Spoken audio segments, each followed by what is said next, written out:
ಸತ್ಯಲೋಕೇಶ್ವರ ಧರ್ಮ ಧರ್ಮ ಪರಿಪಾಲಕ ಶ್ರೀ ಶ್ರೀ ಶ್ರೀ ಯಮ ಧರ್ಮ ಪ್ರಭು ಪರಾತ್ ಭೋಪರಾತ್.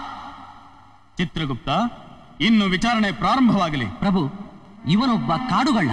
ಇವನು ಮಾರಪ್ಪನ ಎಂಬ ನಾಮದಿಂದ ಭೂಲೋಕದಲ್ಲಿ ಮೆರೆದವನು. ಇವನು ಸಾಕಷ್ಟು ಆನೆಗಳನ್ನು, ಹುಲಿಗಳನ್ನು, ಕರಡಿಗಳನ್ನು, ಜಿಂಕೆಗಳನ್ನು ಸಾಯಿಸಿ ಅವುಗಳ ಚರ್ಮವನ್ನು ಮಾರಿ ಹಣ ಸಂಪಾದಿಸುತ್ತಿದ್ದ. ಅಲ್ಲದೆ ಸಾಕಷ್ಟು ಮನುಷ್ಯರನ್ನು ಕೂಡ ಕೊಂದಿದ್ದಾನೆ. ಪ್ರಾಣಿಗಳಿಗಿಂತಲೂ ಕ್ರೂರವಾಗಿ ಜೀವಿಸುತ್ತಿದ್ದ ಇವನಿಗೆ ತಮ್ಮ ಆಜ್ಞಾನುಸಾರ ಶಿಕ್ಷೆಯಾಗುತ್ತದೆ. ಇನ್ನು ಇವನ ಪುಣ್ಯದ ಪಟ್ಟಿಯಲ್ಲಿ ಯಾವ ಪುಣ್ಯವೂ ಕಾಣಿಸುತ್ತಿಲ್ಲ. ಏನು, ಇವನು ಅಂತಹ ಕ್ರೂರಿಯೇ? ಚಿತ್ರಗುಪ್ತ, ಇವನು ಮಾಡಿದ ತಪ್ಪಿಗೆ ಇವನು ಸಾಯಿಸಿದ ಆನೆಗಳ ದಂತದಿಂದಲೇ ಇವನನ್ನು ತಿವಿಯಿರಿ. ಕರಡಿಯ ಉಗುರುಗಳಿಂದ ಇವನ ದೇಹವನ್ನು ಪರಚಿಸಿರಿ. ಹುಲಿ ಸಿಂಹಗಳ ಪಂಜದಿಂದ ಚೆನ್ನಾಗಿ ಹೊಡೆಯಿರಿ. ಇವನ ಕೈಗಳನ್ನು ಆನೆಯ ಕಾಲುಗಳಿಂದ ತುಳಿಸಿರಿ. ಯಾವ ದಯೆಯನ್ನು ತೋರದೆ ಹಿಂಸಿಸಿರಿ. ಅಪ್ಪಣೆ ಮಹಾಪ್ರಭು.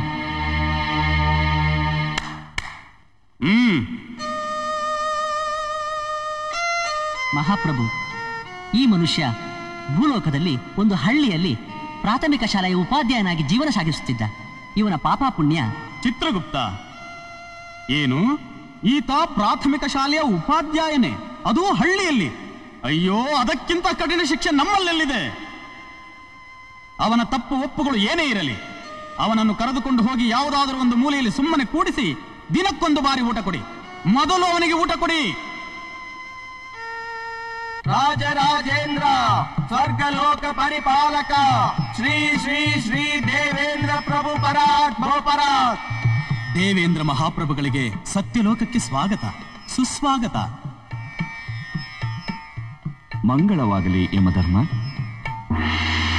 ಮಹಾಪ್ರಭು, ತಾವು ಈ ಸತ್ಯಲೋಕದವರೆಗೂ ದಯಮಾಡಿಸುವ ಕಾರಣವಾದರೂ ಏನಿತ್ತು? ಹೇಳಿ ಕಳಿಸಿದ್ದರೆ ನಾನೇ ತಮ್ಮ ಬಳಿಗೆ ಬರುತ್ತಿದ್ದೆನಲ್ಲ. ಇರಲಿ ಇರಲಿ, ನನ್ನದೊಂದು ಪ್ರಶ್ನೆಗೆ ನಿನ್ನಿಂದ ಉತ್ತರ ತಿಳಿಯಬೇಕಾಗಿದೆ. ಅದಕ್ಕಾಗಿ ನಾನೇ ನಿನ್ನಲ್ಲಿಗೆ ಬಂದೆ. ಕೇಳಿ ಮಹಾಪ್ರಭು. ಯಮಧರ್ಮ, ಭೂಲೋಕದಲ್ಲಿ ಮಾನವರು ಸಾಯುತ್ತಿದ್ದಾರೆ ತಾನೇ? ಸಾಯುತ್ತಿದ್ದಾರೆ ಮಹಾಪ್ರಭು. ನಿನ್ನ ಲೋಕದಲ್ಲಿ ಧರ್ಮ ಅಧರ್ಮಗಳ ವಿಚಾರಣೆ ಸರಿಯಾಗಿ ನಡೆಯುತ್ತಿದೆ ತಾನೇ? ನಡೆಯುತ್ತಿದೆ ಪ್ರಭು. ಹಾಗಾದರೆ ಬಹಳ ದಿನಗಳಿಂದ ಯಾವ ಒಬ್ಬ ಮನುಷ್ಯನು ಸ್ವರ್ಗಲೋಕಕ್ಕೆ ಬರುತ್ತಿಲ್ಲ. ಅಲ್ಲಿ ನಮ್ಮ ಸೇವಕರೆಲ್ಲ ಸೋಮಾರಿಗಳಾಗಿ ಕುಳಿತಿದ್ದಾರೆ. ಇದಕ್ಕೆ ಕಾರಣ ತಿಳಿದಿದೆಯೇ? ನನಗೇನೂ ತಿಳಿಯದು ಪ್ರಭು. ಹೇಳುತ್ತೇನೆ ಕೇಳು. ಇತ್ತೀಚೆಗೆ ಭೂಲೋಕದಲ್ಲಿ ಮಾನವರು ನ್ಯಾಯ, ನೀತಿ, ಧರ್ಮಗಳನ್ನು ಬಿಟ್ಟು ಬದುಕುತ್ತಿದ್ದಾರೆ. ಅವರಿಗೆ ಪಾಪ ಪ್ರಜ್ಞೆ ಅರಿವಿಲ್ಲ. ಹೀಗಾಗಿ ಅವರು ಸ್ವರ್ಗಕ್ಕೆ ಬರುವುದಿರಲಿ, ಸ್ವರ್ಗವನ್ನು ನೋಡಲೂ ಅರ್ಹರಲ್ಲ. ಪ್ರಭು, ಹೌದು, ಸ್ವರ್ಗ ನರಕಲೋಕಗಳಿವೆ ಎಂಬ ಭಯವಿಲ್ಲದೆ ಬದುಕುತ್ತಿದ್ದಾರೆ.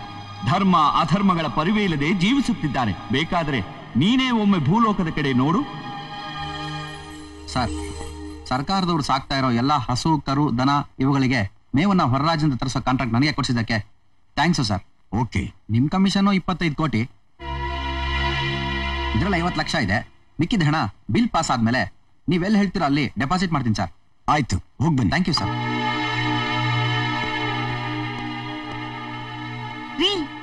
ಏನ್ರಿ ಇದು ಅನ್ಯಾಯ? ಏನ್ ಅನ್ಯಾಯನೇ? ನಿಮ್ಗ್ಯಾಕ್ರಿ ಬಂದ್ ತಿಂತ ಕೆಟ್ಟ ಬುದ್ಧಿ? ಮನುಷ್ಯರ ದುಡ್ಡು ಸಾಲದು ಅಂತ ಹಸುಕರು ಮೇವಿನ ದುಡ್ಡನ್ನು ತಿಂತಾ ಇದೀರಲ್ಲ, ಇದು ಪಾಪ ಅಲ್ವೇನ್ರಿ? ನೀವು ಮಾಡ್ತಿರೋ ಅನ್ಯಾಯಕ್ಕೆ ಆ ದೇವ್ರು ನಿಮ್ಮನ್ನ ಯಾವತ್ತೂ ಕ್ಷಮಿಸಲ್ಲ.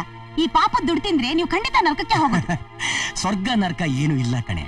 ನಮ್ ಜನ ಚಂದ್ರಮಂಡಲ, ಮಂಗಳಗ್ರಹ ಅಲ್ಲೆಲ್ಲ ಹೋಗಿದ್ದಕ್ಕೆ ಆ ದೇವ್ರೆ ಅಲ್ಲಿಂದ ಜಾಗ ಖಾಲಿ ಮಾಡ್ಬಿಟ್ಟಿದ್ದಾನೆ ಅಲ್ವೇ? ಇವತ್ತಿನವರೆಗೂ ನನ್ನ ಎದುರುಗಡೆ ಇರೋ ಜನನೇ ನನ್ಗೇನು ಮಾಡಿಲ್ಲ. ಇನ್ಯಾರಿಗೂ ಕಾಣಿಸ್ತೇ ಇರೋಂತ ನಿನ್ನ ಆ ಯಮ ನನಗೇನೇ ಮಾಡ್ತಾನೆ? ನೋಡಯ್ಯ, ನಿನ್ಗಿನ್ನೂ 7.5 ವರ್ಷ ಶನಿ ಕಾಟ ಇದೆ. ಶನಿ ಶಾಂತಿ ಮಾಡ್ಬೇಕು, ಅದಕ್ಕೆ ಸ್ವಲ್ಪ ಹಣ ಖರ್ಚಾಗುತ್ತೆ. ಸ್ವಾಮಿ, ಅದೇನ್ ಮಾಡ್ತೀರಾ ಮಾಡಿ, ನನ್ಗೆ ಒಳ್ಳೇದಾದ್ರೆ ಸಾಕು. ಹಾಗಾದ್ರೆ ಈಗ 500 ರೂಪಾಯಿ ಕೊಟ್ಟೋಗು. ಮುಂದಿನ ಶನಿವಾರ ಬಾ, ಎಲ್ಲ ಶಾಂತಿನೂ ಮಾಡೋಣ. ತಗೊಳ್ಳಿ ಸ್ವಾಮಿ, ಬರ್ತೀನಿ ಸ್ವಾಮಿ. ಒಳ್ಳೆ. ಅಪ್ಪ, ನಿಜವಾಗ್ಲೂ ಅವನಿಗೆ 7.5 ವರ್ಷ ಶನಿ ಕಾಟ ಇದೆಯಾ? ಯಾಕಪ್ಪ ಸುಳ್ಳು ಹೇಳ್ತೀಯಾ? ನೋಡಮ್ಮ, ಅವನು ಶನಿ ಕಾಟ ಹಿಡಿದಿದೆ ಅಂದ್ರೇನೆ ನಿನಗೆ ಹಿಡಿದಿರೋ ಮನಿ ಕಾಟ ತಪ್ಪೋದು. ಫೀಸ್ ಕಟ್ಬೇಕು ಅಂದಿದ್ಯಲ್ಲ, ದುಡ್ಡು ತಗೋ. ಅಲ್ಲಪ್ಪ, ದೇವ್ರು ದಿಂಡ್ರು ಪಾಪ ಪುಣ್ಯದ ಬಗ್ಗೆ ಹೇಳೋ ನಿಮ್ಮಂತವ್ರು ಈ ರೀತಿ ಮೋಸ ಮಾಡ್ಬಾರ್ದಪ್ಪ. ನೋಡಮ್ಮ, ದೇವ್ರು ಪಾಪ ಪುಣ್ಯ ಎಲ್ಲ ಸುಮ್ನೆ ಜನರನ್ನ ಹೆದರ್ಸೋಕೆ. ಮನುಷ್ಯ ಇದ್ರೇನೆ ದೇವ್ರು. ನಾವೇ ಅವನ್ನ ಪೂಜೆ ಮಾಡ್ದಿದ್ರೆ ಅವ್ನ್ ಯಾರಮ್ಮ ಕೇಳ್ತಾರೆ? ಓಹೋ, ಹೀಗಿದೆಯೋ ಪರಿಸ್ಥಿತಿ? ಹೌದು, ಇದಕ್ಕೆ ಪರಿಹಾರವೇನಾದರೂ ನಾವೇ ಹುಡುಕಬೇಕಲ್ಲವೇ? ಪರಿಹಾರ ಅಂದರೆ ಅಷ್ಟೊಂದು ಕೋಟಿ ಮಾನವರಿಗೆ ಧರ್ಮಾಧರ್ಮಗಳ ಬಗ್ಗೆ ಪ್ರಜ್ಞೆ ಮೂಡಿಸುವುದೇ? ಇಲ್ಲ, ಈಗಿನ ಪರಿಸ್ಥಿತಿಯಲ್ಲಿ ಇದು ಸಾಧ್ಯವಿಲ್ಲ. ಹಾಗಾದರೆ ಈಗೇನು ಮಾಡುವುದು?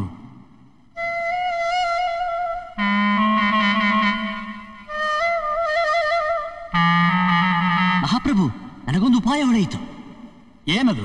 ಪ್ರಭು, ಮಾನವರು ಮಾಡಿದ ತಪ್ಪುಗಳಿಗೆ ಭೂಲೋಕದಲ್ಲಿ ಅವರ ಪರಿಸರದಲ್ಲೇ ಶಿಕ್ಷೆ ಅನ್ವಯಿಸುವ ಹಾಗೆ ಮಾಡಿದರೆ ಹೇಗೆ? ಅಂದರೆ ಒಬ್ಬ ಮನುಷ್ಯನ ಪಾಪ ಪುಣ್ಯಗಳನ್ನು ಪರಿಶೀಲಿಸಿ ಅದಕ್ಕೆ ಅನುಸಾರವಾಗಿ ಭೂಲೋಕದಲ್ಲಿ ಶಿಕ್ಷೆ ಅನ್ವಯಿಸುವ ಹಾಗೆ ಮಾಡಿದರೆ ಹೇಗೆ?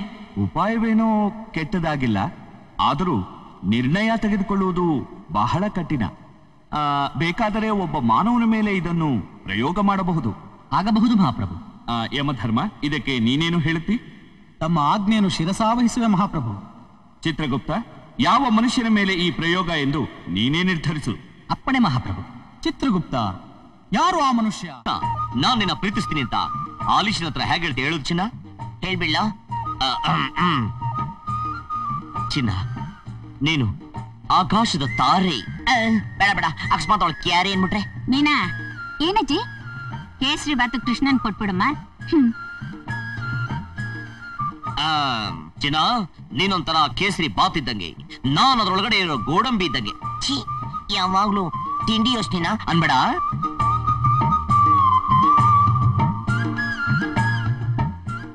ಅಜ್ಜಿ ನೀಗೊಂದು ತಮಾಷೆ ತೋರಿಸ್ತೀನಿ. ಏನಮ್ಮ? ಬಾ ನನ್ ಜೊತೆ ಬಾ. ಏನಮ್ಮ? ನೋಡುವತ್ತೆಪ್ಪ. ಚಿನ್ನ, ನಿನ್ನ ಕಣ್ಣು ಮೀನಿನ ಕಣ್ಣು, ನಿನ್ನ ಕೆನ್ನೆ ಟೊಮೊಟೊ ಹಣ್ಣು, ನಿನ್ನ ತುಟಿ ತೊಂಡೆ ಕಾಯಿ, ಟೋಟಲಿ ನೀನೇ ಒಂದು ತರಕಾರಿ ಗೋಡನ್ ಇದ್ದಂಗೆ. ಥೂ ಲೋಫಾರ್, ತರಕಾರಿ ಗೋಲು ಸಾಧ್ಯ. I am sorry.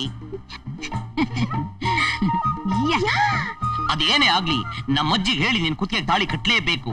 ನಾನ್ ನಿನ್ನ ಮದುವೆ ಆಗ್ತೀನಿ ಅಂದ್ರೆ ನಮ್ಮಜ್ಜಿ ದಿಲ್ಖುಷ್ ಆಗಿ ಏನ್ ಡ್ಯಾನ್ಸ್ ಮಾಡ್ತಾಳೆ ಗೊತ್ತಾ?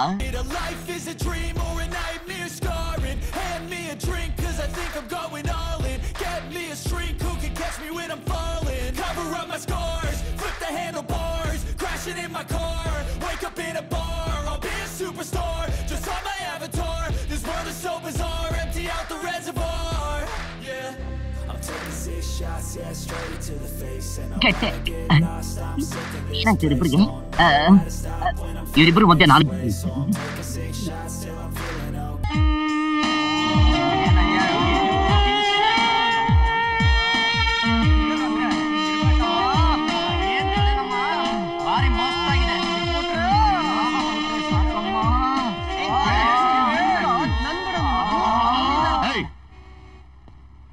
ಒಂದು ಹೆಣ್ಣು ಹುಡುಗಿ ಬಗ್ಗೆ ಈ ತರ ಮಾತಾಡೋದಕ್ಕೆ ನಿಮ್ಗೆ ನಾಚಿಕೆ ಆಗೋದಿಲ್ಲ? ಅದನ್ ಕೇಳಕ್ ನೀನ್ ಯಾರೋ? ನಾನು ಅವಳ ಅಭಿಮಾನಿ. ಅಭಿಮಾನ ಮನಸ್ಸಿನಲ್ಲಿರ್ಬೇಕು, ಆರಾಧಿಸ್ಬೇಕು, ಆದ್ರೆ ಈ ರೀತಿ ಅಲ್ಲ. ಬ್ರದರ್, ನಿಂದು ಅಂತರಂಗದ ಅಭಿಮಾನ, ನಮ್ದು ಸ್ವಲ್ಪ ಬಹಿರಂಗವಾಗಿದೆ ಅಷ್ಟೇ. ಒಬ್ಬ ಕಲಾವಿದ ಬಗ್ಗೆ ಈ ರೀತಿ ಮಾತಾಡೋದಕ್ಕೆ ನಿಮಗೆ ನಾಚಿಕೆ ಆಗೋದಿಲ್ವಾ? ನಿಮ್ ತಂದೆ ತಾಯಿ ಒಳ್ಳೆ ಬುದ್ಧಿ ಕಲ್ಸಿಲ್ವಾ? ನಿನ್ ಜಾಸ್ತಿ ಆಯ್ತು, ಇಲ್ಲಿಂದ ಹೋಗಕ್ಕೆ ಏನ್ ತಗಂತೀಯ? ಹಣ ನಮಗ್ ಕೊಟ್ಟ ಅಭ್ಯಾಸನೇ ಹೊರತು ತಗೊಂಡ ಅಭ್ಯಾಸ ಇಲ್ಲ. ಅಭಿಮಾನ ಇರ್ಬೇಕು ಮೇಡಮ್, ಆದ್ರೆ ಇಷ್ಟೊಂದು ಅಭಿಮಾನ ಇರಬಾರ್ದು ಅಲ್ವಾ ಮೇಡಮ್?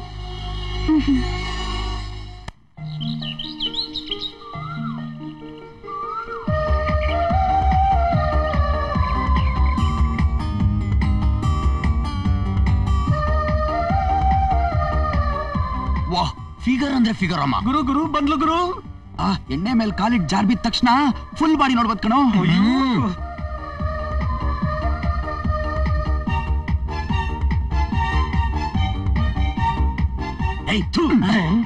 ಮೇಡಮ್ ಮೇಡಮ್ ಬರ್ಬೇಡಿ, ಮೇಡಮ್ ಬರ್ಬೇಡಿ.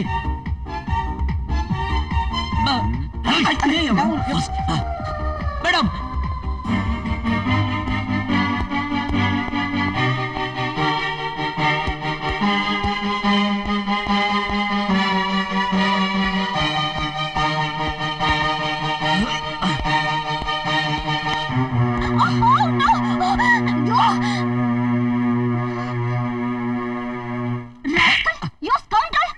ಹುಡುಗಿ ಜಾಬ್ ಮಾಡ್ತಿರ್ಬೇಕಾದ್ರೆ ಹೀಗೆಲ್ಲ ಮಾಡಕ್ ನಾಚಿಕೆ ಆಗಲ್ಲ? ಅವತ್ತು ಒಳ್ಳೆ ಒಂಥರ ಆಕ್ಟ್ ಮಾಡಿ ಇವತ್ತು ಹೇಗ್ ಮಾಡ್ತಿದ್ಯಾ? ದಯವಿಟ್ಟು ತಪ್ಪು ತಿಳ್ಕೊಬೇಡಿ. ಒಂದ್ ವೇಳೆ ನೀವು ಬಿದ್ದಿದ್ರೆ ಪ್ರೋಗ್ರಾಮ್ ಮಾಡಕ್ಕೆ ಆಗ್ತಾ ಇರಲಿಲ್ಲ. ನನ್ನಂತ ಎಷ್ಟೋ ಅಭಿಮಾನಿಗಳಿಗೆ ನಿರಾಶೆ ಆಗ್ತಾ ಇತ್ತು. ನಿಮ್ಗೆ ಈ ತರ ತೊಂದರೆ ಆಗ್ಬಾರ್ದು ಅಂತಾನೆ ನಾನು. ಇವನ್ ಯಾವನೋ ಪೆದ್ದ ಬಂದ್ ಬಚಾವ್ ಮಾಡ್ಬಿಟ್ನಲ್ಲೋ. ಇನ್ 2 ನಿಮಿಷ ಆಗಿದ್ರೆ ಫ್ರೀ ಶೋ ನೋಡ್ಬೋದಾಗಿತ್ತು. ಹೋಗ್ಲಿ ಬಿಡೋ, ಎಣ್ಣೆ ಹಾಕಿದ್ ನಾವು, ಓದ ತಿಂದಿದ್ದ ಅವನು.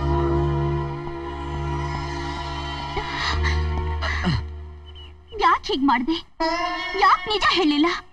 ನೀನ್ ತಪ್ಪು ಮಾಡ್ದೆ ಇದ್ರು ಯಾಕೆ ಸುಮ್ನೆ ಇದ್ದೆ? ಯಾಕೆ ನನ್ ಬಗ್ಗೆ ನಿನ್ಗೆ ಇಷ್ಟೊಂದು ಇಂಟ್ರೆಸ್ಟ್?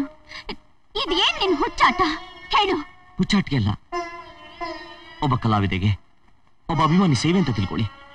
ನೋಡಿ, ಇವತ್ತು ನಿಮ್ಮ ಹತ್ರ ಒಂದು ಸತ್ಯ ಹೇಳ್ತೀನಿ. ಅದೇನೋ ಗೊತ್ತಿಲ್ಲ, ನಿಮ್ಮನ್ನು ನೋಡ್ತಾ ಇದ್ರೆ ನನ್ನ ಮನಸ್ಸಲ್ಲಿ ಏನೋ ಒಂಥರ ಭಾವನೆ.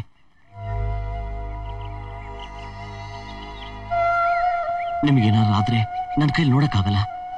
ನಿಮ್ಗೆ ಯಾರಾದ್ರೂ ಏನಾದ್ರು ಅಂದ್ರೆ ನನ್ನ ಕೈಲಿ ತಡ್ಕೊಳಕ್ಕಾಗಲ್ಲ. ನಿಮ್ಮನ್ನ ಕಂಡ್ರೆ ನನಗೆ ಅಭಿಮಾನ, ವಿಶ್ವಾಸ, ಪ್ರೀತಿ, ಅದನ್ನ ಏನ್ ಹೇಳ್ಬೇಕು ನಂಗೆ ಗೊತ್ತಾಗ್ತಾ ಇಲ್ಲ. ನನ್ನ ಮನಸ್ಸು ತುಂಬಾ ನೀವೇ ಇದ್ದೀರಾ.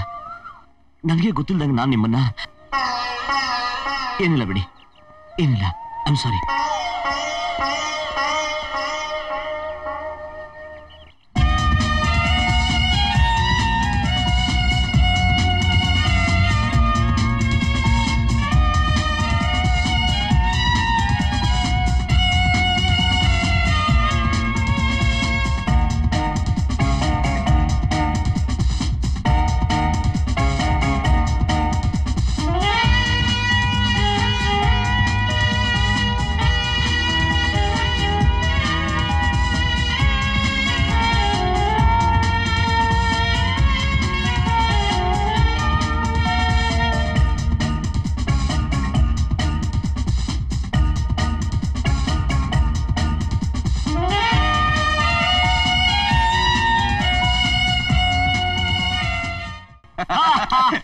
ಬ್ರದರ್, ನಿನ್ನ ಬೆಟ್ಟಿಂಗ್ ಪ್ರಕಾರ ಆಲಿಶಿನ ನಾನು ಬಲೆ ಬೀಳಿಸ್ಕೊಂಡಿದ್ದಾಯ್ತು. ಈ ಬೆಟ್ಟಿಂಗ್ ಅಲ್ಲೂ ನಾನೇ ಗೆದ್ದಿದ್ದು. ಸರಿ, ಅವಳ ಸುತ್ತಮುತ್ತ ಅಷ್ಟೊಂದು ಜನ ಇರ್ತಾರೆ, ನಿನ್ಗೆ ಅಲ್ಲಿಗೆ ಹೋಗಕ್ ಹೇಗೆ ಸಾಧ್ಯ ಆಯ್ತು? ಫಸ್ಟ್ ವಿಸಿಟ್ ಥಿಯೇಟರ್ ನಲ್ಲಿ. ಈ ಸಣ್ಣ ಅಭಿಮಾನಿ ಆಟೋಗ್ರಾಫ್ ತಗೋಬೇಕಾರೆ ಒಂದ್ ಸಣ್ಣ ಗಿಮಿಕ್, ಅವಳಿಂದ ಒಂದ್ ಸಣ್ಣ ಸ್ಮೈಲು, ಅಲ್ಲಿಗೆ 25% ಫಿನಿಶ್. ನಿನ್ನ ಅಭಿಮಾನ ಅವಳಿಗೆ ಹೇಗೆ ಗೊತ್ತಾಯ್ತು? ಅವಳು ಮುಂದೆ ನಮ್ಮ ಹುಡುಗರಿಗೆ 4 ಪಂಚು, ಅಲ್ಲಿ ಇನ್ನೂ 25% ಫಿನಿಶ್. ರಸ್ತೆಯಲ್ಲಿ ಇನ್ನೊಂದು ಎಪಿಸೋಡ್, ಅಲ್ಲಿ ಇನ್ನೊಂದು 25% ಫಿನಿಶ್. ಬರೀ ಮಾತುಕತೆ ಓಕೆ, ರೋಡಿಂದ ಬೆಡ್ ವರೆಗೂ ಕರ್ಕೊಂಡು ಬಂದು ಅದುವರೆಗೂ ಹೇಗೆ ಅಂತ? Very simple. ಒಂದು ಅರ್ಧ ಪೇಜ್ ಲವ್ ಬಗ್ಗೆ, ಅಭಿಮಾನದ ಬಗ್ಗೆ ಮಾತಾಡಿದ ತಕ್ಷಣ ಅವಳು ನನ್ನ ತೋಳಲ್ಲಿ, ನಾನು ಅವಳ ತೋಳಲ್ಲಿ, ಇಬ್ರು ಸೇರಿ ಬೆಡ್ ಅಲ್ಲಿ.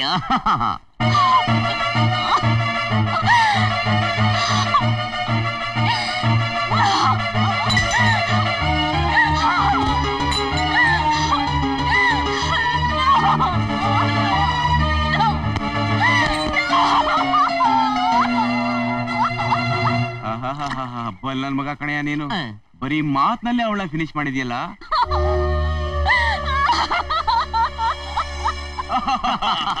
ಏ ಕೃಷ್ಣ, ನಿನ್ ಮಾತಂತೆ ನೀನ್ ನೋಡ್ಕೊಂಡಿದ್ಯಾ, ನನ್ ಮಾತಂತೆ ನಾನ್ ನೋಡ್ಕೋತೀನಿ. ಇವತ್ತಿಂದ ಈ ಕಾರು ನಿನ್ಗೆ. ತಗೋ. Thank you. ಎಂಜಾಯ್, ಮಜಾ ಮಾಡ. ಬಾಯ್. Good luck.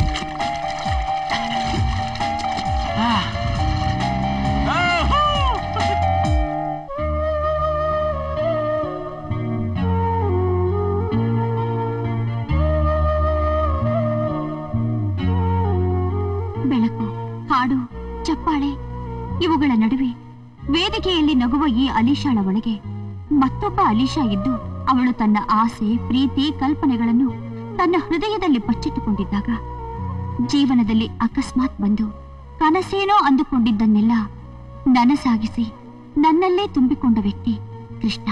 ಪ್ರೀತಿ ಪ್ರೀತಿ ಪ್ರೀತಿಯ ಮುಂದಿನ ಅಕ್ಷರವೇ ಕೃಷ್ಣ ಅಂದುಕೊಂಡಿದ್ದ ನನ್ನನ್ನು ಕೃಷ್ಣ ನಗಿಸಿದ್ದ, ನಲಿಸಿದ್ದ. ಚೈತ್ರದಲ್ಲಿ ಹಾರಾಡುವ ಹಕ್ಕಿಯಂತೆ ಪ್ರೀತಿ ಎಂಬ ಆಕಾಶದಲ್ಲಿ ಹಾರಾಡಿಸಿದ್ದ. ನಾನು 3 ಲೋಕಗಳನ್ನು ಮೀರಿದ ಪ್ರೇಮ ಲೋಕದ ರಾಣಿಯಂತೆ ಯಾರಿಗೂ ಸಿಗದ ಸ್ವರ್ಗ ನನಗೇ ಸಿಕ್ಕಿತೆಂದು ಸಂತೋಷಪಟ್ಟೆ.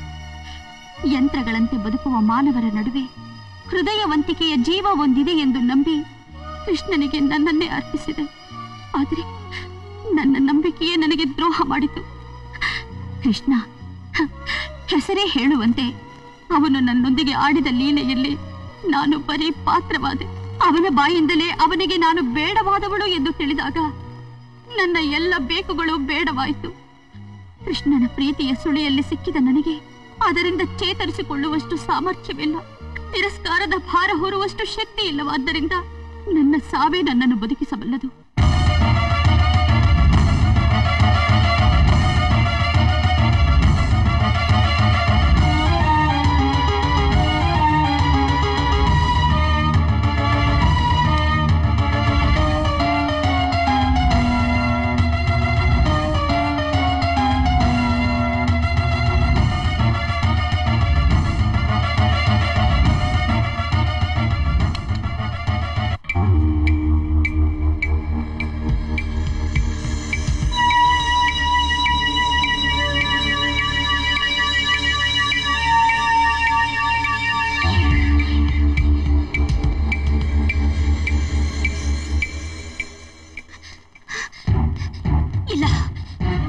ಸಾಯಲ್ಲ. ಅವನಿಗೆ ಬುದ್ಧಿ ಕಲಿಸ್ಬೇಕು.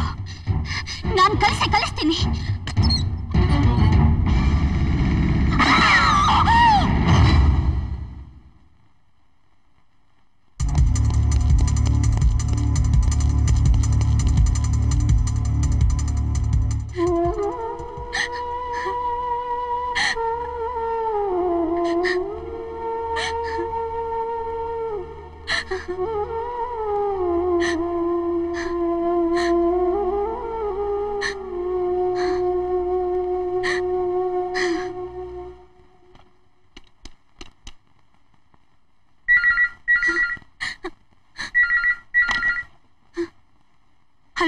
ಹಲೋ ಅಲಿಶಾ, ನಾನು ಕೃಷ್ಣ ಮಾತಾಡೋದು.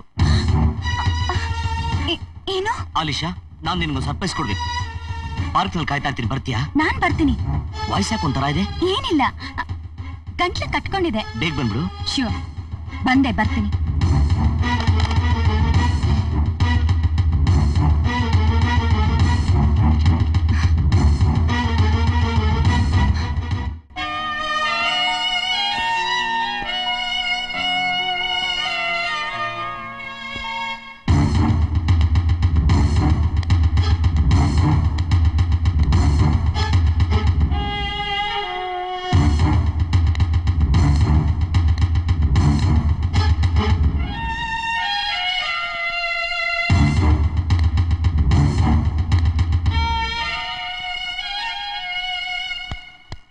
ಕೃಷ್ಣ, ಯಾರು ನೀವು?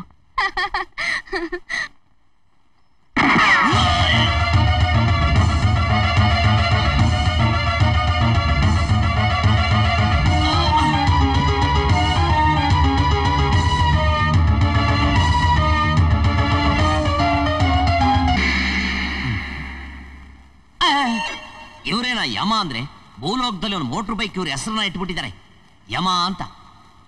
ಚಿತ್ರಗುಪ್ತ, ಇನ್ನು ವಿಚಾರಣೆ ಪ್ರಾರಂಭವಾಗಲಿ. ಇದೇನಪ್ಪ ಇದು? ಭೂಲೋಕದಲ್ಲಿರೋ ಕೋರ್ಟ್ಗಿನ್ನ ಜೋರಾಗೈತೆ. ಪ್ರಭು, ನಾವುಗಳು ಅಂದುಕೊಂಡ ಹಾಗೆ ನಮ್ಮ ಹೊಸ ಶಿಕ್ಷಾ ಪದ್ಧತಿಯನ್ನು ಈ ಮನುಷ್ಯನ ಮೇಲೆ ಪ್ರಯೋಗ ಮಾಡಬಹುದು. ಓಹೋ, ಹಾಗೋ? ಮೊದಲು ಇವನ ಪಾಪ ಪುಣ್ಯಗಳ ಪಟ್ಟಿ ಎನ್ನುವುದು. ಪ್ರಭು, ಈ ಮನುಷ್ಯ ಒಬ್ಬ ಉಂಡಾಡಿ ಗುಂಡ. ಯಾವುದೇ ಕೆಲಸವನ್ನು ಮಾಡದೆ ಜನರನ್ನು ಮೋಸ ಮಾಡಿ ಅವರಿಂದ ಹಣ ಕಸಿದುಕೊಂಡು ಜೀವನ ಮಾಡುತ್ತಿದ್ದ. ತನ್ನ ಮಾತಿನ ಚತುರತೆಯನ್ನು ಬಂಡವಾಳವಾಗಿಸಿಕೊಂಡು ತನ್ನ ಸಂಬಂಧದವರ ಜೊತೆ ಗೌರವವಿಲ್ಲದೆ ವರ್ತಿಸಿದ್ದಾನೆ. ಸುಮಾರು ಹೆಣ್ಣು ಮಕ್ಕಳನ್ನು ಹಾಳು ಮಾಡಿದ್ದಾನೆ. ಹಾಗೆ ಒಂದು ಹೆಣ್ಣಿನ ಸಾವಿಗೂ ಕಾರಣವಾಗಿದ್ದಾನೆ. ಇವನ ಪುಣ್ಯದ ಕೆಲಸ. ಚಿತ್ರಗುಪ್ತ, ನಮ್ಮ ಹೊಸ ಶಿಕ್ಷಾ ವಿಧಾನವನ್ನು ಇವನ ಮೇಲೆ ಪ್ರಯೋಗ ಮಾಡುವುದರಿಂದ ಮೊದಲು ಇವನ ಪಾಪದ ಕೆಲಸಗಳಿಗೆ ಶಿಕ್ಷೆಯನ್ನು ಕೊಡೋಣ. ತಮ್ಮ ಚಿತ್ತ ಪ್ರಭು. ಚಿತ್ರಗುಪ್ತ, ಇವನು ಜನರನ್ನು ವಂಚಿಸಿ ಅವರಿಂದ ಹಣವನ್ನು ವಸೂಲಿ ಮಾಡಿದ್ದಕ್ಕಾಗಿ. ಅರೇ ಸ್ವಾಮಿ ಯಮಧರ್ಮ, ನಿಮ್ಗೆ ಇಷ್ಟ ಬಂದಾಗ ಶಿಕ್ಷೆ ಕೊಟ್ಬಿಡದ? ವಿಚಾರಣೆ ಬೇಡವೆ? ಯಾವ ವಿಚಾರಣೆ? ಸ್ವಾಮಿ, ನಾವು ಜನಗಳಿಗೆ ಮೋಸ ಮಾಡ್ಲಿಲ್ಲ, ಅವರೇ ಮೋಸ ಹೋದ್ರು. ಅದನ್ನ ಮೊದಲು ನೀವು ತಿಳ್ಕೊಳ್ಳಿ. ಏನು ನಿನ್ನ ಮಾತಿನ ಅರ್ಥ? ಅಲ್ಲ ಸ್ವಾಮಿ, ದೇವಾನ್ ದೇವತೆಗಳಾದ ನೀವೇ ನಮ್ಮ ಮಾತಿನ ಚಾತುರ್ಯತೆ ಕೊಟ್ಟಿದ್ದು. ದಡ್ರಿಗೆ ನಾನು ಮೋಸ ಮಾಡಿದೆ, ಅವ್ರಿಗೆ ಕಮ್ಮಿ ಬುದ್ಧಿ ಕೊಟ್ಟಿದ್ದು ನಿಮ್ ತಪ್ಪಲ್ವೇ? ಅದಕ್ಕೆ ನನಗೆ ಯಾಕೆ ಶಿಕ್ಷೆ ಅಂತೀನಿ? ಇದು ಯೋಚಿಸಬೇಕಾದ ವಿಷಯ. ಚಿತ್ರಗುಪ್ತ, ಕ್ಷಮಿಸಿ ಮಹಾಪ್ರಭು. ಈ ಮಾನವ ಪ್ರಾಣಿಯೇ, ನಿನಗಿಲ್ಲಿ ಮಾತನಾಡಲು ಅವಕಾಶವಿಲ್ಲ. ಇದು ಒಳ್ಳೆ ಚೆನ್ನಾಗಿದೆಯಲ್ಲ, ಇದ್ದಂಗೆ ಹೇಳಿದ್ರೆ ಭೂಲೋಕದಲ್ಲಿ ಕೈ ಅಂತ, ನಿಮ್ ಲೋಕದಲ್ಲಿ ಇದೇ ಗತಿನ? ಚಿತ್ರಗುಪ್ತ, ರೇ ಸೊಮೆ, ಇದು ಯಾಕ್ರೆ ಹಿಂಗ್ ಅರ್ಕೊಂತ ಇದ್ದೀರಾ? ನಾನು ಮಾತಾಡ್ತೀನಿ ಕೇಳಿ. ನಾನು ಯಾವ ಹುಡುಗಿರಿಗೂ ಮೋಸ ಮಾಡಿಲ್ಲ. ನಾನು ಹೇಳಿದ್ದೆಲ್ಲ ಅವ್ರು ನಿಜ ಅಂತ ನಂಬಿಟ್ರು. ಅದ್ ನನ್ ತಪ್ಪ? ಅದು ನನ್ನ ಶಿಕ್ಷೆನಾ? ನಿನ್ನ ಮಾತಿನ ಚತುರತೆಯ ಪ್ರದರ್ಶನ ನಮ್ಮ ಮುಂದೆ ಬೇಕಾಗಿಲ್ಲ. ಅಯ್ಯಯ್ಯೋ, ಭೂಲೋಕದ ಕಾನೂನಿನ ಕೆಟ್ಟದಾಗಿದೆಯಲ್ಲ ನಿಮ್ ಕಾನೂನು. ಅಲ್ಲ ಸ್ವಾಮಿ, ಅಂಬೋಷ್ ಅಂತ ಹೋಗ್ತಾ ಇದ್ದ ನನಗೆ ಕೈನಲ್ಲಿ ರಿವಾಲ್ವರ್ ಇದೆ ಅಂತ ಹುಡುಗಿ ಡಮ್ ಅಂತ ಹೊಡೆದು ಸಾಯಿಸ್ಬಿಟ್ಲಲ್ಲ, ಆ ಹುಡುಗಿನ ಕೇಳಿ ಶಿಕ್ಷೆ ಕೊಡ್ಬಾರ್ದ? ಯಾಕಮ್ಮ ಅವನ್ನ ಸಾಯಿಸ್ದೆ, ನಿನಗೂ ಅವ್ನಿಗೆ ಏನ್ ಸಂಬಂಧ ಅಂತ? ಭೂಲೋಕದಲ್ಲಿ ನಿಮ್ಮನ್ನೆಲ್ಲ ದೇವರು ಅಂತ ತಿಳ್ಕೊಂಡ್ಬಿಟ್ಟಿದ್ದಾರೆ ನಮ್ ಜನ. ನೀವೇ ಅಂತ ತಪ್ಪ ಹೊಡೆದ? ಎಲ್ಲ ಈ ಮಾನವನೇ, ಸಾಕು ಮಾಡು ನಿನ್ನ ಅಧಿಕ ಪ್ರಸಂಗತನ. ನನ್ನ ಹೆಸರು ಮಾನವ ಅಲ್ಲ, ಕೃಷ್ಣ ಅಂತ. ಸದ್ದು. ಇನ್ನು ಮುಂದೆ ಮಾನವರು ತಾವು ಮಾಡುವ ಪಾಪ ಪುಣ್ಯಗಳ ಫಲಾಫಲಗಳನ್ನು, ಅಂದರೆ ಪುಣ್ಯಕ್ಕೆ ಸ್ವರ್ಗ ಸುಖವನ್ನು, ಪಾಪಕ್ಕೆ ನರಕದ ಶಿಕ್ಷೆಯನ್ನು ಭೂಲೋಕದಲ್ಲೇ ಅನುಭವಿಸಬೇಕು. ಆದ್ದರಿಂದ ನೀನು ಇನ್ನು ಮುಂದೆ ಭೂಲೋಕದಲ್ಲಿ ಯಾವ ಹೆಣ್ಣನ್ನು ಮುಟ್ಟಬಾರದು, ಯಾವ ಹೆಣ್ಣು ಜೀವಿಯಿಂದಲೂ ಮುಟ್ಟಿಸಿಕೊಳ್ಳಬಾರದು. ಅಕಸ್ಮಾತ್ ನೀನು ಹೆಣ್ಣನ್ನು ಮುಟ್ಟಿದರೆ ಅಥವಾ ಹೆಣ್ಣಿನಿಂದ ಮುಟ್ಟಿಸಿಕೊಂಡರೆ ಆ ಕ್ಷಣವೇ ನೀನು ಸಾಯುತ್ತಿ. ಆದ್ದರಿಂದ ಪ್ರತಿನಿತ್ಯವೂ ನೀನು ಭಯದಿಂದಲೇ ಬದುಕಬೇಕು. ಭೂಲೋಕದಲ್ಲಿ ನೀನು ಹೆಣ್ಣುಗಳನ್ನು ಮನುಷ್ಯರೆಂದು ಪರಿಗಣಿಸದೆ ಅವರ ಜೀವನದಲ್ಲಿ ಚೆಲ್ಲಾಟವಾಡಿದ್ದಕ್ಕಾಗಿ ನಿನಗೆ ಹೆಣ್ಣಿನ ಮೂಲಕವೇ ಶಿಕ್ಷೆ.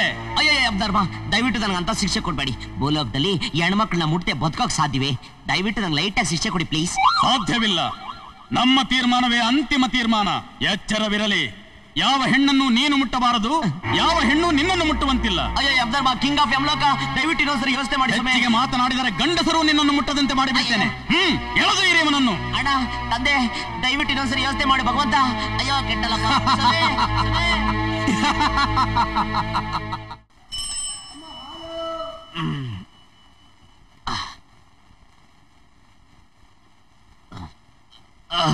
ಏ ಮೀನಾ, ಹೋಗಿ ಹೋಗಿ ಅವನ್ನ ಮದ್ವೆ ಆಗ್ತಿದ್ಯಲ್ಲ, ನಿಂಗ್ ಬುದ್ಧಿಗಿದ್ದೇನೆ? ಈ ಅಜ್ಜಿಗೂ ಬುದ್ಧಿ ಇಲ್ಲ. ಇಂತ ಒಳ್ಳೆ ಹುಡುಗಿನ ತಗೊಂಡೋಗಿ ಆ ಕಣ್ಣನ್ ಮಗನ್ ಕಟ್ಟಾಳಂತೆ. ಅವ್ನ್ ಮೊದಲನೇ ಹೆಂಡತಿ ಸತ್ತು 6 ತಿಂಗಳಾಯ್ತು. ಅವ್ನ್ ಕಟ್ಕೊಂಡು ಈ ಹುಡುಗಿ ಅದೇನ್ ಸುಖ ಪಡ್ತಾಳೋ ಏನೋ. ಗಿಣಿ ಸಾಕ್ದಂಗ್ ಸಾಕಿ ಗಿಡಗನ್ ಕೈ ಕೊಟ್ಟಂಗ ಆಯ್ತು. ಅಬ್ಬಾ, ಇವಳಿಗೂ ಮದ್ವೆ ಆದಂಗ ಆಯ್ತು.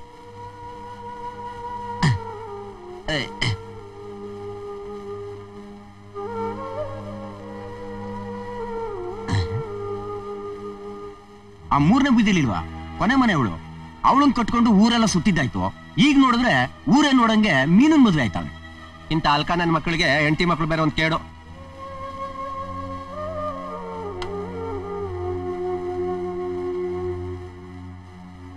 ಅಯ್ಯೋ ಪಾಪ, ಹಸ್ಗೂಸ್ನಂಗೈತೆ ಆ ಹುಡುಗಿ. ದಿನ ಹೆಂಗ್ ನೋಡ್ಕೊಂತಾನೋ ಏನೋ ಆ ಚಂಡಾಲ್ ನನ್ ಮಗ. ಅವನಿಗೆ ಕುಡಿಯಕ್ಕೆ ಟೈಮ್ ಸಾಲದು. ಮಾವ, ನಿನ್ ಬಟ್ಟೆ 7 ದಿನಕ್ಕಾಗೋಷ್ಟು ರೆಡಿ ಮಾಡಿದ್ದೀನಿ. ಇನ್ಮೇಲೆ ಬಟ್ಟೆ ರೆಡಿ ಮಾಡೋಕಿರೋಲ್ಲ. ನಾನು ಮದ್ವೆ ಮಾಡ್ಕೊಂಡು ಅತ್ತೆ ಮನೆಗೆ ಹೋಗ್ತಾ ಇದ್ದೀನಿ. ಲಾಕರಿಯಾ ನಮ್ ಹುಡುಗರಿಗೆ ಇದು ಎಲ್ಲ ರೆಡಿನಾ? ಉಂಗುರು, 5 bottle whisky, 5 bottle rum, 5 bottle brandy, ಕುಡಿಯಕ್ ಸೋಡಾ, ಚೌಚೌವು, ಚಿಪ್ಸು ಎಲ್ಲ ತಂದಿದ್ದೀನಿ ಗುರು. ಓಕೆ ಇರ್ಲಿ. ಆಮೇಲೆ ಹುಡುಗರು ಏನ್ ಕಮ್ಮಿ ಆಯ್ತು ಅಂತ ಹೇಳ್ಬಾರ್ದು. ರಂಗಮ್ಮ, ಹೆಂಗ್ ನಾವು? ನಿಂಗೇನಪ್ಪ, ಈಗ ಮದ್ವೆ ಬೇರೆ ಆಗ್ತಾ ಇದ್ಯಾ? ಇನ್ ನಮ್ಮ ಮನೆ ಕಡೆ 15 ದಿವಸ ಬರೋದೇ ಇಲ್ಲ ನೀನು. ಹೊಸ್ದಲ್ವಾ, 1 ವಾರ. ಆಮೇಲೆ ನೀನ್ ಮರೆಯಕ್ಕಾಯ್ತದ? ಲಾಕರಿಯಾ ನನ್ ಸೂಟ್ ಬಂತೇನಾ? ಕಾರು ನೀನ್ ಸೆಟಪ್ ಕರ್ಕೊಂಬರ್ಕ ಹೋಗೈತೆ. ಅಂದ ತಕ್ಷಣ ಸೂಟ್ ತರ ಕಳಿಸ್ತೀನಿ. ಅವಳು ಬರ ಕಾರ ಹೆಂಗ್ ನಾವು? ಏ ಮೀನಾ, ನಿನ್ ಬುದ್ಧಿ ಇದೆಯೇನೆ? ಆ ಹುಡುಗ ಸರಿ ಇಲ್ವಂತೆ, ಅವನ್ ಯಾಕೆ ಮದುವೆ ಆಗ್ತೀನಿ ಅಂತ ಒಪ್ಕೊಂಡೆ? ಯಾಕೆ ಮಾವ, ಒಪ್ಕೋಬಾರ್ದಾಗಿತ್ತ? ಹುಟ್ಟದಾಗ ನಿನ್ಲು ಎಲ್ರು ನಿನ್ನ ಗಂಡ ಹೆಂಡ್ತಿ ತಿಂತಿದ್ರು. ನಾನು ಹಾಗೆ ತಿಳ್ಕೊಂಡಿದ್ದೆ. ಆದ್ರೆ ನೀನೇ ಯಾಕೋ ನನ್ ಮದ್ವೆ ಆಗಲ್ಲ ಅಂದ್ಬಿಟ್ಟೆ. ನೀನೇ ಹೇಳೋ ಹಾಗೆ ನಾನ್ ಸುಂದರವಾಗಿಲ್ಲ, ಓದಿಲ್ಲ, ಆಸ್ತಿ ಪಾಸ್ತಿ ಅಂತೂ ಮೊದ್ಲೇ ಇಲ್ಲ. ಹೀಗಿರೋವಾಗ ನನ್ ಮದ್ವೆ ಆಗೋ ಗಂಡು ಸುಂದರವಾಗಿರ್ಬೇಕು, ರಾಜ್ಕುಮಾರನಾಗಿರ್ಬೇಕು ಅಂತ ಕೂತ್ರೆ ಅದ್ ಸಾಧ್ಯನಾ ಮಾವ? ಹಾಗಂತ ಯಾರನ್ನಂದ್ರೆ ಅವ್ನು ಮದ್ವೆ ಆಗ್ಬಿಡದ? ನಾನೇನ್ ಮಾಡೋದ್ಯ ಮಾವ? ಯಾವ ಜನ್ಮದ ಪುಣ್ಯನೋ ಏನೋ ಅಜ್ಜಿ ಪ್ರೀತಿನಾದ್ರೂ ನಂಗೆ ಸಿಕ್ತು. ಆದ್ರೆ ಒಂದು ಮಾತ್ರ ಹೇಳ್ತೀನಿ ಮಾವ, ನಾನೀಗ ಮದ್ವೆ ಆಗ್ತಿರೋದು ಸಮಾಜಕ್ಕೋಸ್ಕರ, ಸಂಸಾರಕ್ಕೋಸ್ಕರ ಅಲ್ಲ. ನಿನ್ನಿಷ್ಟದಂತೆ ನೀನ್ ಇಷ್ಟಪಟ್ಟು ಹುಡುಗಿನೇ ಮದ್ವೆ ಆಗಿ ನೀವು ಸುಖವಾಗಿದ್ರೆ ನನಗಷ್ಟೇ ಸಾಕು.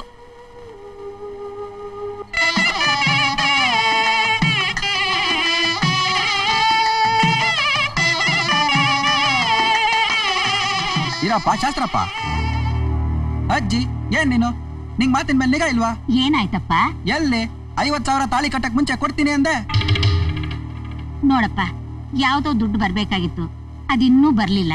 ಅದು ಬಂದ ತಕ್ಷಣ ಕೊಟ್ಬಿಡ್ತೀನಿ. ಈಗ ಎಲ್ಲಾರ ಮುಂದೆ ಯಾಕ ಆ ಮಾತು? ಅಪ್ಪ, ಮೊದಲು ತಾಳಿ ಕಟ್ಬಿಡಪ್ಪ. ಅಜ್ಜಿ, ನಿನ್ ಮಾತಿಗೆ ಬೆಲೆ ಕೊಟ್ಟು ನಾನು ಇಲ್ಲಿ ಗಂಟ ಕಾದೆ.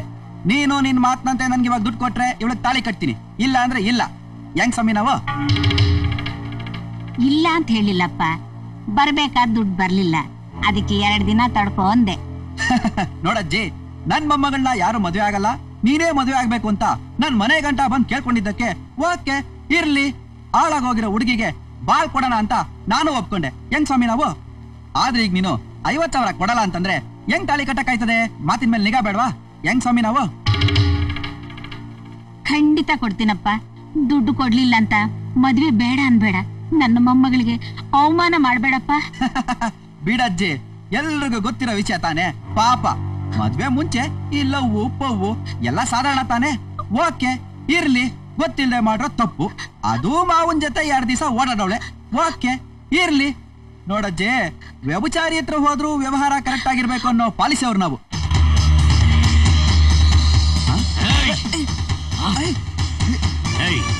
ನಮ್ ಮೀನನ್ ಬಗ್ಗೆ ಇಲ್ಲಿದೆಲ್ಲ ಹೇಳ್ಬೇಡ. ಅವಳು ಬೆಂಕಿ ಅಂತವಳು. ಅವಳ ಮೇಲೆ ಇಲ್ಲಿದೆಲ್ಲ ಹೇಳಿದ್ರೆ ಏನಂದೆ? ನಮ್ಮೀನ? ಓ, ಹಂಗಾರ ನೀನೆ ಎಕ್ಸ್ ಲವರು? ಏನಂದೆ? ಬೆಂಕಿ ಅಂತವಳ? ಹಂಗಂದ್ಮೇಲೆ ನೀನ್ ಯಾಕೆ ಅವಳ ಮದ್ವೆ ಆಗ್ಲಿಲ್ಲ? ಯಾಕಪ್ಪ ಸುಮ್ನಾದೆ? ಓಹೋ, ನೀವೆಲ್ಲ ದೇವ್ರು ದಿಂಡ್ರು ಅನ್ನೋರು. ಒಂದ್ಸರಿ ನೈವೇದ್ಯ ಆದ್ಮೇಲೆ ಇನ್ಯಾಕೆ ಅಂತಾನೋ? ಓಕೆ ಇರ್ಲಿ. ನೋಡು, ನೀನ್ ಓಡಾಸಿದ ಹುಡುಗಿನ ನಾನ್ ಮದುವೆ ಆಯ್ತಾ ಇದೀನಲ್ಲ ಅಂತ ಸಂತೋಷ ಪಡು. ನಿಂದು ಮೀನಂದು ಊರಿಗೆ ಗೊತ್ತಿರೋ ವಿಷಯ. ಏನೋ 50,000 ಬರ್ತದಲ್ಲ ಅಂತ ಓಕೆ ಇರ್ಲಿ ಅಂದೆ. ಹೆಂಗ್ ಸ್ವಾಮಿ ನಾವು? ಅಜ್ಜಿ, ನಂಗ್ ನಿನ್ ದುಡ್ಡು ಬೇಡ, ನಿನ್ ಮೊಮ್ಮಗಳು ಬೇಡ. ಅಲ್ಲ, ನಾನೇ ಉಳ್ಳ ಮದುವೆ ಆಗಲ್ಲ ಅಂದ್ಮೇಲೆ ಇನ್ ಯಾವನ್ ಮದುವೆ ಆಯ್ತಾನೆ? ಓಕೆ ಇರ್ಲಿ, ಬರ್ಲಾ ಸ್ವಾಮಿ? ಬಂದ್ರ ಮೀನಾ, ಏನಾಯ್ತು? ಪಾಪಿ ನನ್ನ ಮಗನೇ, ಅವಳಿಗೆ ಜೀವನ ಕೊಡೋದ್ ಬಿಟ್ಟು ಅವಳ ಜೀವ ತೆಗಕ್ ಬಂದಿದ್ಯೇನೋ? ಏನಪ್ಪ, ನೀನಂತೂ ಆ ಹುಡುಗಿನ ಮದುವೆ ಆಗ್ಲಿಲ್ಲ, ಅನ್ಯಾಯವಾಗಿ ಗಲಾಟೆ ಮಾಡಿ ಆ ಹುಡುಗಿನ ಮದುವೆನೇ ನಿಲ್ಲಿಸ್ಬಿಟ್ಟೆ. ತಾಯಿ ತಂದೆಗಳಿಲ್ಲ ತಬ್ಲಿ ಮಕ್ಕಳಿಗೆ ಕಣ್ಣೀರ್ ಹಾಕಿಸ್ಬಾರ್ದು. ಇಷ್ಟೆಲ್ಲ ಮಾಡೋ ಬದಲು ನೀನೇ ಅವಳನ್ನ ಮದುವೆ ಮಾಡ್ಕೊಂಡಿದ್ರೆ ಕೊನೆಗೆ ಮನೆ ಮಾನನಾದ್ರೂ ಉಳಿತಿತ್ತು. ಛೇ, ನೀನ್ ಸರಿ ಇಲ್ಲ ಬಿಡು. ಅವಳಂತ ಒಳ್ಳೆ ಹುಡುಗಿ, ಅವಳಂತ ಒಳ್ಳೆ ಗುಣದ ಹುಡುಗಿ ಈ ಜನ್ಮದಲ್ಲೇ ಸಿಗೋದಿಲ್ಲ ಬಿಡು. ಮೀನಾ ನಿನ್ ಮೇಲೆ ಎಷ್ಟೊಂದು ಆಸೆ ಇಟ್ಕೊಂಡಿದ್ಲು. ಒಂದ್ ಹೆಣ್ಣಿನ ಜೀವನ ಜೊತೆ ಹಿಂಗೆಲ್ಲ ಆಟ ಆಡ್ಬಾರ್ದು. ನಿಮಗೂ ಅಕ್ಕ ತಂಗಿಯರ್ ಇದ್ದಿದ್ರೆ ಗೊತ್ತಾಗ್ತಿತ್ತು. ಅವಳಿಗೆ ಕೆಟ್ಟ ಹೆಸರು ಬಂತು, ಈಗ ಅವಳು ಮಾನ ಹೋಯ್ತು. ಅವಳಿಗೆ ಏನಾದ್ರೂ ಆದ್ರೆ ಆ ಪಾಪ ನಿನ್ನ ಸುತ್ತಕೊಳ್ಳದೆ ಬಿಡೋದಿಲ್ಲ, ತಿಳ್ಕೊ.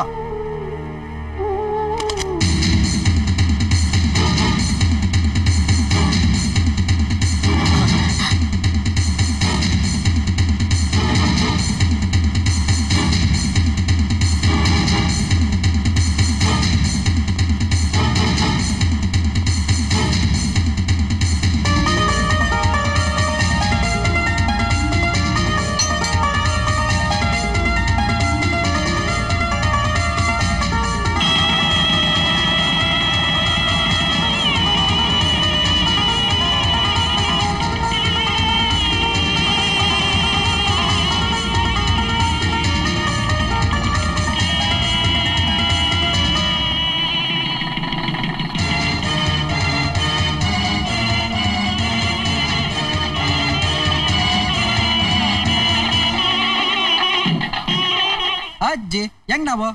ಬಾಳ ಚೆನ್ನಾಗ್ ಮಾಡಿದ್ರಿ. ಡೈಲಾಗ್ ಎಲ್ಲ ಚೆನ್ನಾಗಿ ಹೇಳದ್ನಾ? ಬಾಳ ಚೆನ್ನಾಗ್ ಹೇಳಿದ್, ತಗೊಳ್ಳಿ. ಏನಜ್ಜಿ ಇಷ್ಟೊಂದು ಡೈಲಾಗ್ ಹೇಳಿದ್ರೆ 50 ರೂಪಾಯಿ ಕೊಡ್ತಾ ಇದ್ಯಾ? ನೀ ಹೇಳಿದಕ್ಕೆ ಇಷ್ಟ ಆಗ್ ತಗೋ. ಹೋಗಿ ಹೋಗಿ ಎಲ್ಲಾರನ್ನೂ ಕರ್ಕೊಂಡು ಹೋಗು. ಹೆಂಗ್ ನಾವು? ಬಾಳ ಚೆನ್ನಾಗಿದೆ, ಹೋಗು. ನೀನು ಹೋಗಪ್ಪ. ಅಯ್ಯೋ ಯಮಧರ್ಮ, ನೆಮ್ಮದಿಯಾಗಿ ನನ್ನ ಸಾಯಕ್ಕೂ ಬಿಡಲ್ಲ ಅಂತಿಲ್ಲಪ್ಪ ತಂದೆ. ಯಮ ನಿನ್ನ ಬಿಟ್ರು ನಾ ನಿನ್ನ ಬಿಡಲ್ಲ. ನೀನೇ ತರ ಅವತ್ತು ಸಾಯಿಸಿದ್ದು? ಇವತ್ತು ಅಷ್ಟೇ ಸಾಯಿಸೋದಕ್ಕೆ ಬಂದಿರೋದು. ನೀವ್ ಯಾಕೆ ನನ್ನ ಸಾಯಿಸ್ಬೇಕು? ನನ್ಗೂ ನಿಮ್ಗೆ ಏನ್ರಿ ಸಂಬಂಧ? ಅಷ್ಟಕ್ಕೂ ನೀವ್ ಯಾರ್ರಿ? ನೀನು ಪಾಪ್ ಸಿಂಗರ್ ಆಲಿಶಾಗೆ ಮೋಸ ಮಾಡಿದ್ ನಿಜ ತಾನೆ? ಇಲ್ಲ, ನಾನು ಆಲಿಶನ ಮೋಸ ಮಾಡ್ಲಿಲ್ಲ. ತಪ್ಪು ಮಾಡಿದ್ ನಿಜ. ಅದು ನನ್ನ ಸ್ನೇಹಿತನ ಹತ್ರ ಬೆಟ್ ಕಟ್ಟಿದ್ದಕ್ಕೆ ಮದುವೆಗೆ ಮುಂಚೆ ಆಗಿ ಮಾಡ್ಬೇಕಾಗ್ ಬಂತು. ನಾನು ಅವಳನ್ನ ಮನಸಾರ ಪ್ರೀತಿಸ್ತಾ ಇದ್ದೆ, ಅವಳನ್ನ ಮದುವೆ ಮಾಡ್ಕೋಬೇಕು ಅಂತಾನಿದ್ದೆ. ಅಷ್ಟೆಲ್ಲ ಅವ್ಳು ದುಡುಕ್ಬಿಟ್ಲು. ಅದು ಸರಿ, ನೀವ್ಯಾರು? ನಾನು ಆಲಿಶಾ ತಂಗಿ ಮೋನಿಶಾ.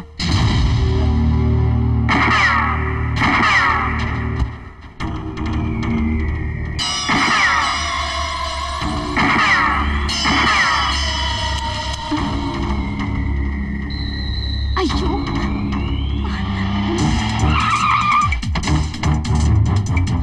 ಬಿಡಿ ನನ್ನ.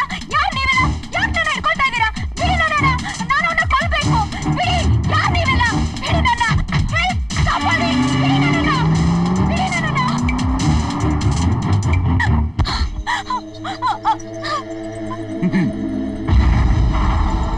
ಇದ್ರಲ್ಲಿ ನಮ್ದೇನು ತಪ್ಪಿಲ್ಲ. ನಮ್ಮಪ್ಪನಿಗೆ 2ನೇ ಮದುವೆ ಮಾಡ್ಕೊಂತ ನಾನೇನು ಹೇಳಿರ್ಲಿಲ್ಲ. ಯಾಕೆ? ನಮ್ಮಪ್ಪನ ವಂಶೋದ್ಧಾರಕ ನಾನೇ ಇದ್ನಲ್ಲ. ಆದ್ರೂ ಕೇಳಲಿಲ್ಲ, ಮತ್ತೆ ಮದುವೆ ಮಾಡ್ಕೊಂಡ್ಬಿಟ್ಟ. ಅಷ್ಟೇ ಅಲ್ಲ, ಮದುವೆ ಮಾಡ್ಕೊಂಡ್ಮೇಲೆ ನೀವಿಬ್ರು ಹುಟ್ಟಿದ್ರಲ್ಲ, ದಟ್ ಇಸ್ ರಾಂಗ್. ಅದು ತಪ್ಪು. ನೀವಿಬ್ರು ಹುಟ್ಟಿದ ಮೇಲೆ ಸುಮ್ಮನೆ ಇದ್ನ ಆಸ್ತಿಲ್ ಸಮಪಾಲ್ ಕೊಡ್ಬೇಕು ಅಂತ ವಿಲ್ ಬೇರೆ ಬರ್ದಿಟ್ಬಿಟ್ಟ. ಅದು ತಪ್ಪು. That is wrong, that is wrong. I hate that. ಅದು ನಿಂಗೆ ಗೊತ್ತಿಲ್ಲ ಕಣೆ. ಇದು ನಮ್ಮಮ್ಮನ ಆಸ್ತಿ. ಈ ಆಸ್ತಿನ ನಮ್ಮಪ್ಪ ಯಾರ ಹೆಸರಿಗೂ ಬರೀಬಾರ್ದು, ಬರೀ ಕೂಡುದು. No no no no no no no I hate that. ನಮ್ಮಮ್ಮನ ಆಸ್ತಿನ ನಿಮಗ್ ಕೊಡಾಕು ಇಷ್ಟ ಇರ್ಲಿಲ್ಲ, ಬೇರೆ ಯಾರು ಕೊಡಾಕು ಇಷ್ಟ ಇರ್ಲಿಲ್ಲ. ಎಸ್, ಅದಕ್ಕೆ ನನ್ ಫ್ರೆಂಡ್ ಕೃಷ್ಣನ್ ಜೊತೆ ಬೆಟ್ ಕಟ್ಟಿ ಅಲಿಶಾನ ಹಾಳು ಮಾಡಕ್ ಹೇಳಿದೆ. ಅವನು ಹಾಗೇ ಮಾಡ್ಬಿಟ್ಟ. ಒಂದು ವಿಷಯ ನಿನ್ ಗೊತ್ತಿಲ್ಲ, ಅಲಿಶಾನ ಸಾಯಿಸಿದ್ದು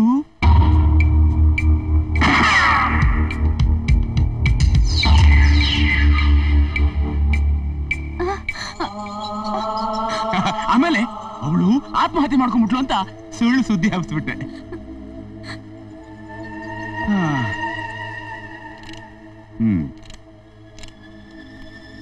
ಎಲ್ಲ ನಾನು ಅನ್ಕೊಂಡ ಹಾಗೆ ಆಯ್ತು. ನಿನ್ನನ್ನು ಸ್ವಲ್ಪ ಡಿಫ್ರೆಂಟ್ ಆಗಿ ಮುಗಿಸೋಣ ಅನ್ಕೊಂಡಿದ್ದೆ. ಆದ್ರೆ ನೀನ್ ಅಲಿಶಾಲ್ ಮೇಲಿನ ಸೈಡಿಂದ ಕೃಷ್ಣನ್ ಸಾಯಿಸಿ ನೀನ್ ಜೈಲಿಗೆ ಹೋಗ್ತೀಯ ಅಂತ ನಾನ್ ಸಂತೋಷ ಪಟ್ಟೆ. ಆದ್ರೆ ಕೃಷ್ಣ ಬದುಕ್ ಬಂದ, ನೀನ್ ಜೈಲಿಗೆ ಹೋಗ್ಲಿಲ್ಲ. Very bad. Okay okay, let it be. ಆದ್ರೆ ಕೃಷ್ಣ ನನಗೆ ಸಿಕ್ಕಿ ಎಲ್ಲ ವಿಷಯ ಹೇಳ್ದ. ಅಪ್ಪಿ ತಪ್ಪಿ ನೀನೇನಾದ್ರೂ ಕೃಷ್ಣನ್ ಭೇಟಿ ಮಾಡಿ ನನ್ ಪ್ಲಾನ್ ಏನಾದ್ರೂ ಹಾಳಾಗುತ್ತೇನೋ ಅನ್ಕೊಂಡೆ. ಛೇ, ಹಾಗೆ ಆಯ್ತು. What to do? This is also very bad. It's all in the game. It's all in the game. ಈಗ ಏನ್ ಮಾಡ್ಬೇಕು? ಬಲವಂತವಾಗಿ ನಾನು ನನ್ನ ಆಸ್ತಿನೆಲ್ಲ ವಾಪಸ್ ತಗೋಬೇಕು. ರೈಟ್? ಸೈನ್ ಹಾಕು, ಬೇಗ ಸೈನ್ ಹಾಕು. Come on, do it. Yes, do it fast. Sign ಹಾಕು.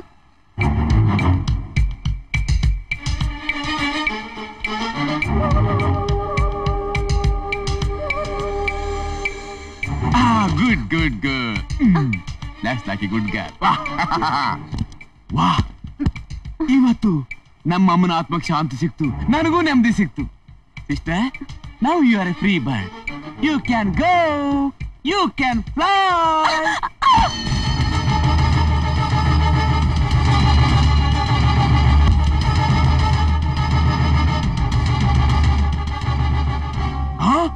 ಈ ಆಸ್ತಿಗೋಸ್ಕರ ಇಷ್ಟೊಂದು ಕಷ್ಟಪಟ್ಟ್ಯಾ?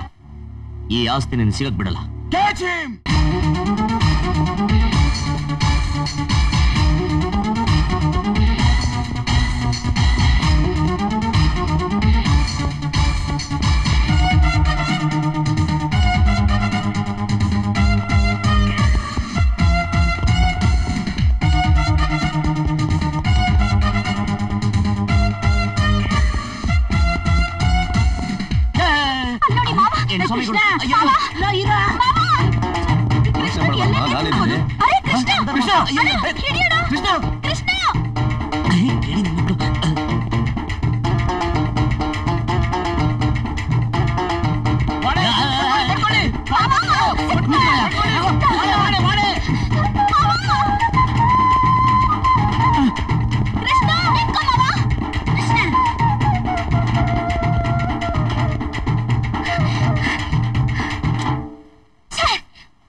ನಾರಾಯಣ, ನಾಯಿ ಓಡಿಸ್ಕೊಂಬಂದು ಓಡಿಸ್ಕೊಂಡ್ಬಿಟ್ಟಲ್ಲಪ್ಪ.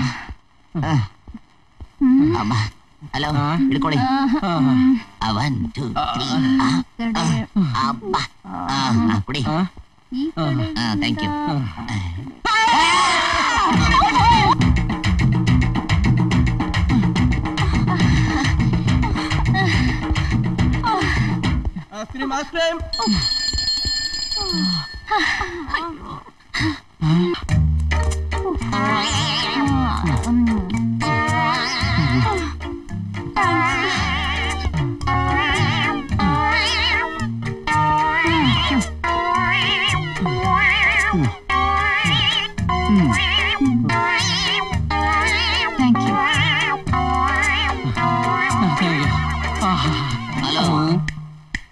ಕಾಸು.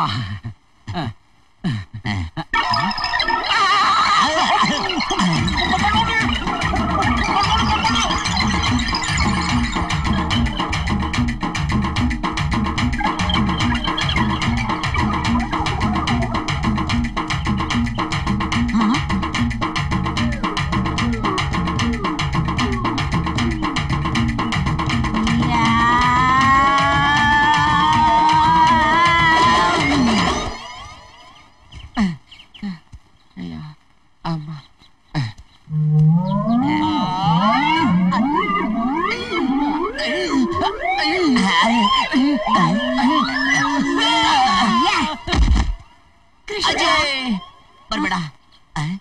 ಹೋಗು ಹೋಗು.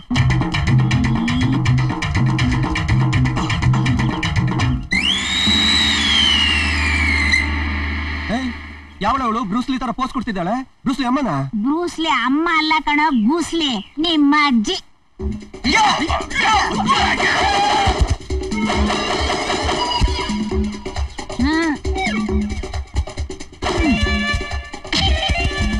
ಏನಮ್ಮ?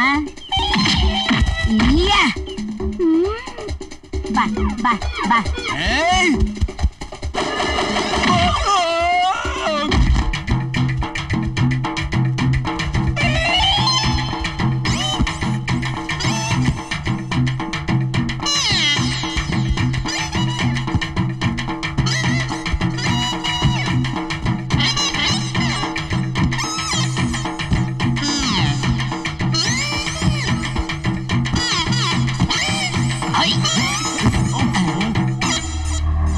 ಅಯ್ಯೋ,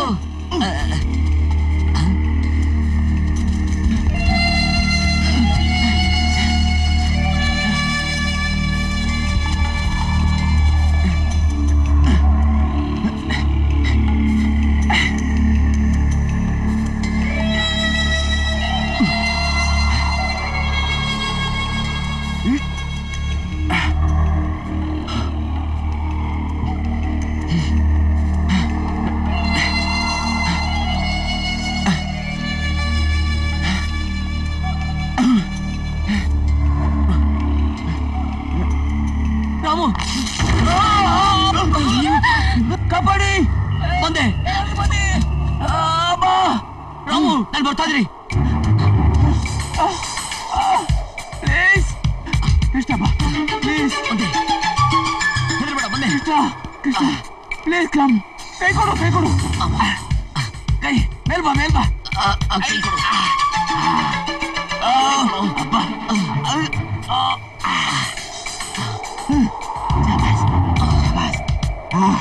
ಥ್ಯಾಂಕ್ ಯು.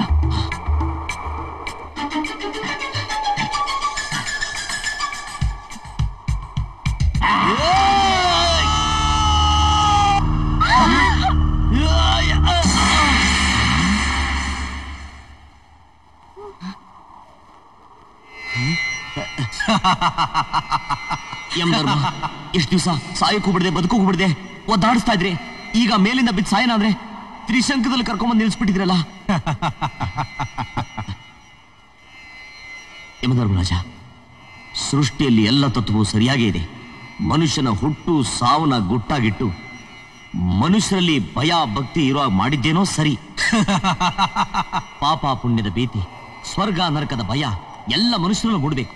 ಆಗ್ಲೇ ಮನುಷ್ಯ ನ್ಯಾಯ ನೀತಿ ಧರ್ಮಕ್ಕನುಸಾರ ಬದುಕ್ತಾನೆ. ಅಂದರೆ ನಮ್ಮ ಉಪಾಯವು ಫಲಿಸಿತು. ಇನ್ನು ಮುಂದೆ ನಾವು ಇದೇ ರೀತಿ ಶಿಕ್ಷಾ ಪದ್ಧತಿಯನ್ನು ಅನುಸರಿಸುತ್ತೇವೆ. ಪ್ರಭು, ನನ್ನ ತಪ್ಪನ್ನೆಲ್ಲ ಒಪ್ಕೊಂಡಿದ್ದೀನಿ. ನನಗೆ ಕ್ಷಮೆನೇ ಇಲ್ವೇ? ನಿನ್ನನ್ನು ಕ್ಷಮಿಸಿದ್ದೇವೆ. ನಾವು ನಿನಗೆ ಶಾಪ ಕೊಟ್ಟ ಮೇಲೆ ನೀನು ಬಹಳ ನಿಷ್ಠೆಯಿಂದ ಇದ್ದ ಕಾರಣ ನಿನ್ನನ್ನು ಶಾಪದಿಂದ ವಿಮೋಚನೆಗೊಳಿಸಿದ್ದೇವೆ. ಹೋಗು, ನಿನ್ನ ಮುಂದಿನ ಜೀವನದಲ್ಲಿ ಒಳ್ಳೆಯ ಮನುಷ್ಯನಾಗಿ ಬದುಕು. ಹೋಗಿ ಬಾ. ಮಹಾಪ್ರಭು, ಈ ಆರ್ಟಿಕ್ಕೆಲ್ಲ ಸೂತ್ರಧಾರ ಅವನು, ಆ ರಾಮು. ಅವನ ಸುಮ್ಮನೆ ಬಿಟ್ಬಿಡ್ತೀರಾ? ಯೋಚಿಸಬೇಡ, ತಪ್ಪಿತಸ್ಥರಿಗೆ ಶಿಕ್ಷೆಯನ್ನು ನಾವು ಕೊಡುತ್ತೇವೆ.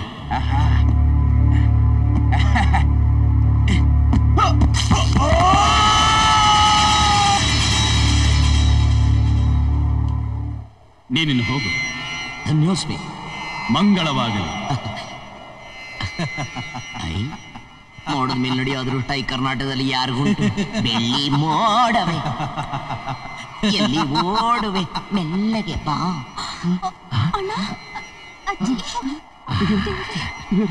ಮೋಡ ಸಾಕು, ಭೂಲೋಕ ದೈವಡೇನ. ಐಸ್ ಕ್ರೀಮ್ ಸ್ವಾಮಿ, ನಾನು ನಿಮ್ಮನ್ನ ಮುಟ್ಲಾ? ನಾನ್ ಸಾಯ್ಲಿಲ್ಲ. ಮಾಡ್ಲಿ ಸ್ವಾಮಿ, ಶೆಟ್ಟಿ ಸ್ವಾಮಿ, ನಾನ್ ಸಾಯ್ಲಿಲ್ಲ, ನಾನ್ ಸಾಯ್ಲಿಲ್ಲ. ಅದೇ 5,000 ಅದು ಯಮನಿಗೆ ಸಾಲ ಕೊಟ್ಟಿದ್ದೀನಿ. ನೀನು ಅಲ್ಲಿ ಅರ್ಜೆಂಟ್ ಆಗಿ ಹೋದ್ರೆ ಬಡ್ಡಿ ಕೊಡ್ತಾ. Thank you. ಸ್ವಾಮಿ, ಇನ್ಸ್ಪೆಕ್ಟರ್ ಸ್ವಾಮಿ, ಆ ಪಿಸ್ತೂಲ್ ಸ್ವಾಮಿ, ಅಜ್ಜಿ ಸ್ವಾಮಿ, ಮೀನಾ ಸ್ವಾಮಿ ಅಲ್ಲ, ಹೆಂಡತಿ ಸ್ವಾಮಿ. ಓಕೆ. ಯೋಚನೆ ಮಾಡಿ. ಪಾಪ ಮಾಡಿದ್ರಿ ಭೂಲೋಕದಲ್ಲೇ ನರಕ, ಪುಣ್ಯ ಮಾಡಿದ್ರೆ ಭೂಲೋಕದಲ್ಲೇ ಸ್ವರ್ಗ. ಯೋಚನೆ ಮಾಡಿ. ಪಾಪ ಮಾಡ್ತೀರೋ ಪುಣ್ಯ ಮಾಡ್ತೀರೋ?